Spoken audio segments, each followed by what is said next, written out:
बिस्मिल्लाहिर्रहमानिर्रहीम। अस्सलाम वालेकुम क्लास। हम जो टॉपिक पढ़ रहे हैं, लास्ट वीडियो मैंने आपको उसमें बताया था कि व्हाट इज़ माइक्रोमेटिक्स। तो माइक्रोमेटिक्स के अंदर हमने प्रीवियसली इम्पोर्टेंस ऑफ माइक्रोमेटिक्स के बारे में डिस्कस किया, व्हाट इज़ माइक्रोमेटिक्स, एप्लीकेशन ऑफ माइक्रोमेटिक्स। और हमने असल में माइक्रोमेटिक्स के अंदर ये चीज़ें जो हैं वो हमने डिस्कस करनी है in detail. Particle size, size distribution, particle shape के बारे में, पार्टिकल वॉल्यूम कैसे मेजर कर सकते हैं, अगर हम क्वांटिटी चेक करना चाहते हैं कि टोटल नंबर ऑफ़ पार्टिकल्स कितने अवेलेबल हैं तो पार्टिकल नंबर कैसे काउंट कर सकते हैं, और फिर सरफेस एरिया। ये चीज़ें हम इन डेप्थ में नेक्स्ट वीडियोस के अंदर हम डिस्कस करेंगे। आज की जो वीडियो है इसके अंदर सिर्फ हम डिस्कस करेंगे particle size and size distribution. तो पार्टिकल साइज़ क्या होता है और पार्टिकल साइज़ डिस्ट्रीब्यूशन असल में है क्या, जिसको PST भी कहते हैं, पार्टिकल साइज़ डिस्ट्रीब्यूशन। ठीक, तो इस वीडियो के अंदर ये एक शॉर्ट सी वीडियो है, इसके अंदर सिर्फ हम पार्टिकल साइज़ और साइज़ डिस्ट्रीब्यूशन के बारे में बात करेंगे, और नेक्स्ट वीडियो के अंदर हम पार्टिकल साइज़ को चेक डिटरमाइन कैसे करते हैं, इसको फाइंड आउट कैसे करते हैं, इसके मेथड्स के बारे में हम डिटेल से नेक्स्ट वीडियो के अंदर डिस्कस करेंगे। सो पार्टिकल साइज़, और ये मैंने आपको बता दिया था लास्ट वीडियो में भी कि पार्टिकल साइज़ और शेप जो है वो बहुत ज़्यादा इम्पॉर्टेंट रोल प्ले करता है in the flow properties of the powders and granules. ठीक है, और किस तरीके से ये आपके पार्टिकल्स को फ्लो जो पार्टिकल्स है वो टैबलेट की प्रॉपर्टीज़ को किस तरीके से इफ़ेक्ट करती है। ये अगर आपने मिस कर दिया तो लिंक मैं आपको वीडियो के अंदर डाल देता हूँ, तो वो वीडियो आप चेक कर लें, उसके अंदर इसकी डिटेल सारी जो है मैंशनड है। सो आज के बारे में टॉपिक के अंदर हमने पार्टिकल साइज़ और साइज़ डिस्ट्रीब्यूशन के बारे में पढ़ना है। जब हम पार्टिकल को मेजर करते हैं तो साइज़ जो है वो हमें पता है कि पार्टिकल जो है वो 3 डायमेंशनल में है, लेकिन जब हमने साइज़ मेजर करना है तो ऑफ्टन हम साइज़ को 2 डायमेंशनल में जो है वो मेजर करते हैं। ठीक है, हम आगे डिस्कस भी करते हैं कि किस तरीके से कौन कौन से मेथड्स हैं जिसके ज़रिए हम इनको कैलकुलेट कर सकते हैं पार्टिकल साइज़ को। ठीक है, सो एटलीस्ट दो चीज़ें बहुत ज़रूरी हैं जब भी आपने साइज़ को डिटरमाइन करना है। एक तो पार्टिकल्स, इनकी शेप और उसका सरफेस एरिया। ठीक है, सो पार्टिकल साइज़ डिटर्मिनेशन के दरमियान आपने ये तो शेप और सरफेस एरिया इसको भी मद्देनज़र रखना है, और फिर साइज़ रेंज के बारे में भी हमने बहुत ज़्यादा ये इम्पॉर्टेंट चीज़ है कि हमें पता होना चाहिए कि अगर एक size, average size particle size हमारा ये आ रहा है, लेट्स से 50 माइक्रोन के एवरेज पार्टिकल साइज़ है, तो असल में रेंज क्या है उसकी। हो सकता है जो हाइयर वैल्यू हो वो 300 हो और लोअर वैल्यू जो है वो 10 माइक्रोमीटर हो। ठीक है, तो रेंज जो है वो also it depends and it effects the quality of our sample. ठीक है, सो हम करते क्या है, साइज़ रेंज फाइंड आउट करते हैं, और फिर हर साइज़ का हम ये बताते हैं कि कितनी अमाउंट पार्टिकल्स जो हैं वो प्रेजेंट है।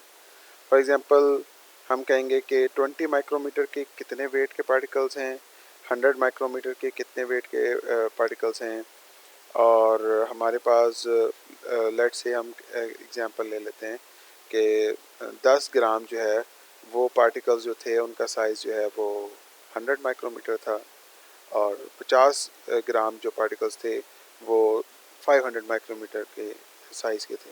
ठीक है, तो हम साइज़ रेंज और उसका वेट, कितनी अमाउंट जो है वो अवेलेबल थी हमारे सैंपल के अंदर, तो हम इसको भी कैलकुलेट करते हैं।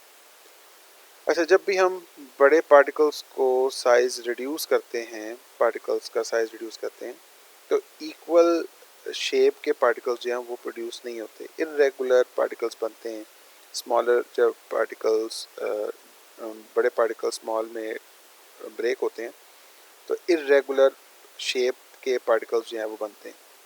अगर एक ही तरह की शेप हो, फॉर एग्जांपल अगर स्फेरिकल शेप के हों, तब तो बहुत आसान है, आप पार्टिकल साइज़ को उनका डायमीटर आप कैलकुलेट कर लें तो आप जो है उससे अंदाज़ा लगा सकते हैं उनके साइज़ का। जैसे कि यहाँ ये आपको कुछ एक एक्सपेरिमेंट नज़र आ रहा है, पार्टिकल्स जो हैं वो शो हो रहे हैं। पार्टिकल्स अब इक्वल स्फेरिकल शेप के नहीं हैं, कुछ हो सकता है ये नियरली स्फेरिकल शेप है तो इसको कैलकुलेट करना आसान है। आप इसके डायमीटर जो है वो चेक कर लें, the longest line passing the centre of the sphere. लेकिन जैसे ये रेगुलर पार्टिकल है, आप इसको किस तरीके से मेजर करेंगे, ये जो है इसको कैलकुलेट करने के लिए कुछ तरीके हम यूज़ करते हैं, ठीक है। सो हम करते क्या हैं, अगर हमारे पास एसिमेट्रिकल पार्टिकल्स हैं और पार्टिकल हमारे जो सैंपल है उसके अंदर एसिमेट्री जो है वो बहुत ज़्यादा बढ़ गई है, तो हम फिर उसको कैलकुलेट, साइज़ को कैलकुलेट करने के लिए हम इक्विवेलेंट स्फेरिकल डायमीटर यूज़ करते हैं, जिसे हम ESD भी कहते हैं, ठीक है। सो ये क्या होता है इक्विवेलेंट स्फेरिकल डायमीटर? जस्ट इसको इस तरीके से समझने वाली बात है कि हम कंपेयर करते हैं स्फेरिकल डायमीटर को विद इरेगुलर पार्टिकल्स के डायमीटर को। सो फॉर एग्जांपल हम कहते हैं कि अगर स्फेरिकल पार्टिकल्स इतने इस साइज़ के होते तो इनका ये वॉल्यूम होता, अगर स्फेरिकल पार्टिकल्स इस साइज़ के होते तो इतना जल्दी नीचे बैठते। तो हम कंपेयर क्या करते हैं, हम इरेगुलर पार्टिकल्स को कंपेयर करते हैं उनके करीब तरीन स्फेरिकल पार्टिकल्स के, ठीक है। और उससे हम अंदाज़ा लगाते हैं कि हमारी पार्टिकल का साइज़ इरेगुलर का असल में है क्या। तो ये एक एस्टिमेशन की एक टेक्निक है। एस्टिमेशन यानी कि अंदाज़ा आप लगाते हैं कि पार्टिकल का क्या साइज़ है, ठीक है। तो it relates the size of the particle to the diameter of a sphere which has the same length, surface area और volume। यानी कि हमने चेक क्या करना है, हमने ये चेक करना है कि हमारे पास अगर इरेगुलर साइज़ के पार्टिकल्स मौजूद हैं, अगर ये स्फेरिकल साइज़ के होते, अगर ये स्फेरिकल शेप के होते तो इनका डायमीटर क्या होता, ठीक है। यानी उसके करीब करीब मिलते जुलते जो पार्टिकल्स हैं उनकी लेंथ क्या है, उनका सरफेस एरिया क्या है, या फिर वो कितना वॉल्यूम जो है वो ऑक्यूपाई कर रहे हैं, ठीक है। तो ये क्या कहलाएगा, ये इक्विवेलेंट स्फेरिकल डायमीटर कहलाएगा। फॉर एग्जांपल यहाँ कोई स्फेरिकल पार्टिकल्स हैं और मैं इसी के करीब करीब मैं कहता हूँ ये इरेगुलर पार्टिकल यहाँ नज़र आ रहा है, तो मैं अंदाज़न ये कहता हूँ कि अच्छा ये इतनी जगह है, इसकी इतनी लेंथ है, ये इतना वॉल्यूम ऑक्यूपाई कर रहा है, तो फिर इसका इतना होगा अंदाज़न, ठीक है। तो मैं ये एस्टिमेट इक्विवेलेंट स्फेरिकल डायमीटर जो है इस तरीके से कैलकुलेट कर सकता हूँ। इसके भी आगे डिफरेंट इसकी पैरामीटर्स हैं, डिफरेंट तरीके से आप एस्टिमेट लगा सकते हैं। फॉर एग्जांपल ये अगेन मैं आपको यहाँ रिपीट हो रहा है, मैं अभी बात भी बताई कि it is a hypothetical sphere, यानी कि आपकी जो पार्टिकल है, ओरिजिनल पार्टिकल जो है उससे मिलता जुलता हाइपोथेटिकल कोई स्फेरिकल कोई चीज़ है, उससे मैं ये कंपेयर कर रहा हूँ। सो it is a measurement which is based on the hypothetical sphere. Sphere represents only an approximation of the true shape of the particle।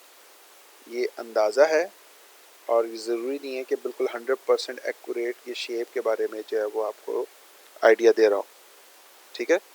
सो हम क्या कर रहे हैं, एक एस्टिमेट लगा रहे हैं, और एस्टिमेट लगाने के ये 3-4 तरीके जो है सामने लिखे हुए हैं। इसके अलावा भी कुछ आगे हैं जो आप एस्टिमेट लगाते हैं, ये इस स्लाइड के अंदर आपको नज़र आ रहे हैं, ठीक है। सो ये हैं क्या, ये D max, DMIN minimum, DW, DV, ये क्या चीज़ें हैं, इसको हम डिस्कस कर लेते हैं। सबसे पहले DS या फिर सरफेस डायमीटर, यानी कि आपका जो पार्टिकल है उसका जो डायमीटर है वो किसी स्फेरिकल जो पार्टिकल है उससे कंपेयर करेंगे, ठीक है। आपका एक पार्टिकल है इरेगुलर शेप है, उसका डायमीटर आप कंपेयर कर रहे हैं एक हाइपोथेटिकल स्फेरिकल पार्टिकल के साथ, और जितना उसका सरफेस एरिया आएगा उतना ही आपके पार्टिकल का अगर सरफेस एरिया आ रहा है तो उसका मतलब है कि उसका साइज़ वही है। फॉर एग्जांपल एक आपके पास स्फेरिकल पार्टिकल है, लेट से इसकी वैल्यू है 50 माइक्रोमीटर स्क्वायर, ठीक है। तो आपके पास कोई स्फेरिकल पार्टिकल है, इसकी 50 माइक्रोमीटर स्क्वायर जो है वो उसका सरफेस एरिया है टोटल। इतने ही सरफेस एरिया में अगर कोई आपका इरेगुलर पार्टिकल आ जाएगा तो हम ये कहेंगे कि अंदाज़न उसका जो साइज़ है वो ये है, उसका डायमीटर जो है वो ये, ठीक है। तो आप क्या कर रहे हैं, कि आप कंपेयर कर रहे हैं स्फेरिकल पार्टिकल के डायमीटर के साथ, कंपेयर कर रहे हैं अपने रेगुलर पार्टिकल को, और फिर हम चेक कर रहे हैं कि on the basis of surface area, यानी आपने सरफेस एरिया को कंपेयर किया दो चीज़ों का, स्फेरिकल हाइपोथेटिकल स्फेरिकल पार्टिकल का और अपने इर्रेगुलर पार्टिकल का, ठीक है, इन दोनों को कंपेयर किया। तो अगर सेम सरफेस एरिया होगा तो हम कहेंगे अच्छा हाँ, तो इनका क्या है, जो डायमीटर है वो क्या है, उससे आप एस्टिमेट लगा सकते हैं। सेकंड चीज़ क्या है कि आपका जो इर्रेगुलर पार्टिकल है वो कितना वॉल्यूम ऑक्यूपाई कर रहा है, उसको कंपेयर करेंगे हाइपोथेटिकल स्फेरिकल वॉल्यूम के साथ। तो फॉर एग्जांपल अगर टोटली स्फेरिकल पार्टिकल होता तो वो इतना वॉल्यूम ऑक्यूपाई करता। अगर स्फेरिकल वॉल्यूम इतना स्फेरिकल पार्टिकल इतना वॉल्यूम ऑक्यूपाई कर रहा है, तो फिर आपका इर्रेगुलर पार्टिकल अगर उतना ही वॉल्यूम ऑक्यूपाई कर रहा है तो इसका क्या मतलब है कि उसका डायमीटर ये। तो या तो सरफेस एरिया आप कंपेयर कर लें या फिर आप वॉल्यूम जो है वो कंपेयर कर लें, उससे डायमीटर का अंदाज़ा लगा सकते हैं। या फिर एक तरीका ये कि आप अपने पार्टिकल को लें और उसके ऊपर लाइट डालें।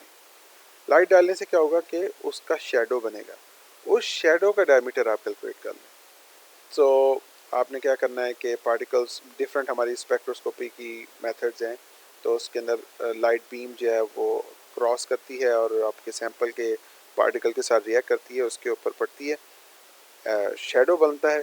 शेडो के एक एज से दूसरे एज तक जो है वो आप कैलकुलेट कर लेते हैं। इसका एक मसला है कि असल में पार्टिकल जो है वो थ्री डी पार्टिकल्स हैं, लेकिन प्रोजेक्टेड डायमीटर या डीपी जो है इसके अंदर आप पार्टिकल को ट्रीट कर रहे हैं फ्लैट शेप की तरह, ठीक है। उसके शेडो को, उसकी विड्थ जो है ना आप कैलकुलेट कर रहे हैं, तो बस एक ये इसका डिसएडवांटेज है। स्टोक्स डायमीटर क्या कहता है कि जब भी आप किसी पार्टिकल को किसी भी लिक्विड के अंदर सस्पेंड करते हैं तो वो सेडिमेंट होता है, तो sedimentation rate of the spherical particle उसको कंपेयर कर रहे एसिमेट्रिकल पार्टिकल के साथ, तो इससे भी आप अंदाज़ा लगा सकते हैं डायमीटर का। तो डिफरेंट मेथड्स हैं, डिफरेंट टेक्निक्स हैं। प्रोजेक्टेड डायमीटर जो है मैंने आपको बताया कि डिफरेंट स्पेक्ट्रोस्कोपी, माइक्रोस्कोपिक टेक्निक्स, इनके ज़रिए जो है उनको कैलकुलेट किया जाता है, ठीक है। सो ये कुछ और पैरामीटर्स हैं इर्रेगुलर शेप के पार्टिकल्स की, जब आप इनको कंपेयर करते हैं स्फेरिकल पार्टिकल के साथ। तो फॉर एग्जांपल डी मैक्स क्या है, it is the maximum length of the particle when it is compare to the spherical one, sphere of the same minimum length, इसको कंपेयर किया अगर इरेगुलर पार्टिकल के साथ। अगर सेम वेट के हिसाब से कंपेयर कर रहे हैं तो आपका पार्टिकल इरेगुलर पार्टिकल एक स्फेरिकल पार्टिकल के वेट के साथ कंपेयर कर रहे हैं, वॉल्यूम का भी जिक्र कर दिया, सरफेस एरिया का हमने जिक्र किया। अगर कोई पार्टिकल है आपका spherical particle, for example irregular particle है, वो एक सीव नंबर से जो है वो पास कर जाता है, तो उस सीव से अगर वो पास कर रहा है तो स्फेरिकल पार्टिकल भी उस सीव से पास कर रहे हैं, तो उसका क्या मतलब है कि इसका जो डायमीटर है वो इस डायमीटर के बराबर है, ठीक है। तो आप क्या कंपेयर कर रहे हैं कि sphere passing the same sieve aperture या सीव साइज, तो सीव साइज में से अगर सेम पास कर रहा है तो इरेगुलर पार्टिकल का साइज भी सेम होगा। सेडिमेंटेशन का भी मैंने बताया, इसको हम स्टोक्स कहते हैं, स्टोक्स सेडिमेंटेशन या स्टोक्स डायमीटर। ये सारे क्या मेथड्स हैं, ये सारे it is these are the estimation techniques. अच्छा, नेक्स्ट चीज़ इसके अंदर बड़ी इंपॉर्टेंट जो है वो है पार्टिकल साइज डिस्ट्रीब्यूशन। तो जब भी आप कोई सैंपल अपने पाउडर का या ग्रेन्यूल का कैलकुलेट करते हैं पार्टिकल साइज, तो एक तरह का सिंगल साइज के पार्टिकल्स कभी नहीं होते। इट इज़ हर दफ़ा क्या होता है कि पार्टिकल्स जो हैं वो पॉली डिस्पर्स होते हैं। पॉली डिस्पर्स का मतलब ये है कि मल्टीपल साइजेस के होते हैं एक साइज़ के। फॉर एग्जांपल एवरेज साइज़ आप कहते हैं 50 माइक्रोमीटर है, तो उसके अंदर रेंजेस होती हैं, उसकी डिस्ट्रीब्यूशन होती है। कभी भी ऐसा नहीं हो सकता कि सिंगल साइज़ के पार्टिकल्स आप जो है वो प्रिपेयर करें, ठीक है। सो इसके लिए आपको ज़रूरी होता है कि डिफरेंट रेंजेस के बारे में पता हो। आपको ये पता होना चाहिए कि how many particles of the same size exist in the sample. तो फॉर एग्जांपल किसी भी साइज़ को आप चाहते हैं कैलकुलेट करना, 100 माइक्रोमीटर के 1000 माइक्रोमीटर के पार्टिकल्स जो हैं वो कितनी क्वांटिटी है उसका या तो क्वांटिटी कैलकुलेट कर लें या उसका वेट जो है वो कैलकुलेट कर लें, ठीक है।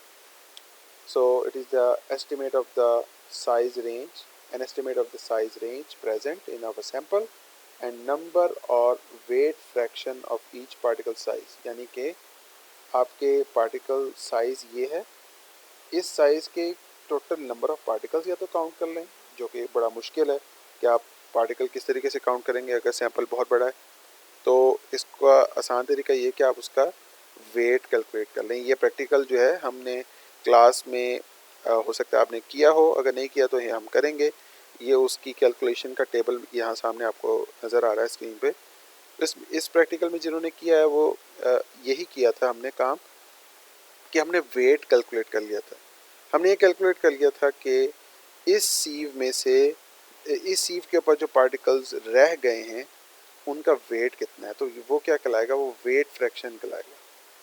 तो हम करते क्या हैं, साइज ऑफ द पार्टिकल्स और वो कितना वेट जो है वो रह गया, ठीक है, इसको हम कैलकुलेट करते हैं।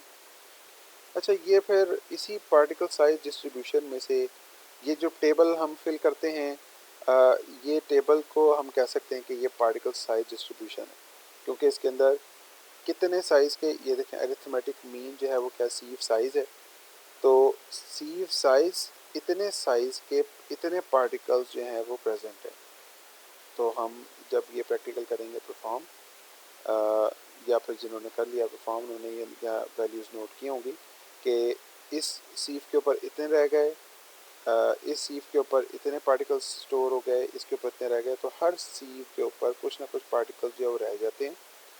तो ये होता क्या, ये हमें बता देता है कि हमारी रेंज क्या है, पार्टिकल साइज़ की डिस्ट्रीब्यूशन क्या है, ठीक है, कि कितने साइज़ के कितने पार्टिकल्स, कितनी weight of that size particle जो है वो हमारे सैंपल में मौजूद है, ठीक है। और इन सब से हम क्या कैलकुलेट करते हैं, एवरेज पार्टिकल साइज़ भी जो है वो कैलकुलेट करते हैं। ये एक और वीडियो के अंदर या क्लास के लेक्चर में मैं आपको ये एक्सप्लेन करूँगा कि हम एवरेज पार्टिकल साइज़ जो है वो किस तरीके से कैलकुलेट करते हैं इसके अंदर, ठीक है। इसका हम प्रैक्टिकल भी परफॉर्म करेंगे। सो इस पार्टिकल साइज डिस्ट्रीब्यूशन को अगर आप ग्राफ के अंदर प्लॉट कर दें, अगर इसका आप ग्राफ बना दें, ग्राफ बनाने के लिए आपको क्या करना पड़ेगा, आपको साइज रेंज, एक एक्सिस पे साइज रेंज ले लें आप, और दूसरे एक्सिस पे जो है वो आप ले लें मीन पार्टिकल साइज, जैसे कि आपको ये नज़र आ रहा है इस तरफ। तो पार्टिकल साइज माइक्रोमीटर के अंदर, और वाई एक्सिस के अंदर फ्रीक्वेंसी यानी कि क्वांटिटी, यहाँ बता दिया कि साइज़ ये इतने माइक्रोमीटर के ये साइज़ है, और फिर यहाँ आ गया कि कितने नंबर ऑफ पार्टिकल्स मौजूद हैं। अगेन यहाँ रिपीट कर दूँ कि नंबर ऑफ पार्टिकल भी आ सकते हैं और इस जगह आपका वेट फ्रैक्शन भी आ सकता है। आप ये भी लिख सकते हैं इतना ग्राम ऑफ द पार्टिकल्स, ठीक है। सो फ्रीक्वेंसी डिस्ट्रीब्यूशन कर्व आप बना सकते हैं, इसको कहते हैं फ्रीक्वेंसी डिस्ट्रीब्यूशन कर्व, ठीक है। फ्रीक्वेंसी डिस्ट्रीब्यूशन कर्व क्या होगा, जब आप पार्टिकल साइज को कंपेयर कर रहे हैं, प्लॉट कर रहे हैं the graph against a frequency, ठीक है। So when the number or the weight of the particles lying within a certain size range is plotted against the size range or mean particle size, a frequency distribution curve is obtained, ठीक है। और frequency distribution curve जो है एक तो ये इस तरीके की होती है, बेल शेप कर्व आती है। शुरू में कुछ पार्टिकल्स जो होंगे वो कम उनके होंगे क्वांटिटी में, फिर आहिस्ता आहिस्ता कुछ पार्टिकल जो हैं वो ज़्यादा क्वांटिटी में होंगे। फॉर एग्जांपल ये देखें, हमारे पास एक ये माइक्रोस्कोपिक एग्जामिनेशन है पाउडर की, और उसका ये डाटा है 0.5 से 1 माइक्रोमीटर तक ये पार्टिकल साइज जो है वो कितने हैं, दो पार्टिकल्स हैं इस साइज़ के अंदर। यहाँ आपको ग्राफ नज़र आ रहा है कि ये तकरीबन 2 पार्टिकल्स हैं, ठीक है। 1 से 1.5 माइक्रोमीटर इनका ये सारे क्या मीन एवरेज साइज़ लिखे हुए, ठीक है। इसका अगर आप एवरेज लेंगे तो 1.25 आएगा। तो इस रेंज के अंदर 10 पार्टिकल्स हैं, और यहाँ देखें आप ये 10 पार्टिकल्स आ रहे हैं। सिमिलरली ये देखें 2 से 2.5 कितने पार्टिकल्स 54 हैं, तो ये 2 से 2.5 ये बनता है तकरीबन ये इसके दरमियान 54 पार्टिकल्स जो हैं यहाँ प्रेजेंट है। तो ये क्या है आपके पास ये पार्टिकल साइज डिस्ट्रीब्यूशन है, ठीक है, ये डिस्ट्रीब्यूशन है, ये इस साइज़ के इतने पार्टिकल्स जो है वो प्रेजेंट है। और इसकी जब आप कर्व बना लेते हैं वो कर्व कहलाती है फ्रीक्वेंसी डिस्ट्रीब्यूशन कर्व। ये कर्व बड़ी इंपॉर्टेंट है, इसके कुछ फ़ायदे यहाँ लिखे हुए नीचे, ठीक है। साइज़ के साथ साथ ये कर्व जो है ये बनाना बड़ी इम्पॉर्टेंट है, क्योंकि आप इसे ग्राफिकली डाटा अपना जो है वो रिप्रेजेंट कर सकते हैं। Easy visualization of the results आराम से आप देख सकते हैं, आपको नज़र आ रहा है कि किस साइज़ के पार्टिकल्स हैं, ठीक है। फिर आप इससे डिफरेंट रेंजेस ऑफ साइज़ के बारे में भी अंदाज़ा लगा सकते हैं, ठीक है। सो फ्रीक्वेंसी साइज डिस्ट्रीब्यूशन कर्व जो है it is also very important in explaining the results. So next हम वीडियो के अंदर जो है वो डिस्कस करेंगे, ये मेथड्स हमने अब डिटेल से पढ़ने, method of particle size determination. इसके अंदर हम माइक्रोस्कोप से भी कर सकते हैं। सीविंग मेथड के अंदर मैं आपको बताऊंगा इस प्रैक्टिकल के बारे में जो मैं कह रहा था कि हमने परफॉर्म भी करना है और कुछ ग्रुप्स ने मेरे से परफॉर्म कर भी लिया है। तो ये मेथड्स हम नेक्स्ट उसके अंदर पढ़ेंगे, माइक्रोस्कोपी, सीविंग, सेडिमेंटेशन, वॉल्यूम कैसे मेजर करना है, सरफेस एरिया की कैसे डिटर्मिनेशन होती है। इंशाल्लाह नेक्स्ट वीडियो में इसके बारे में डिस्कस करते हैं।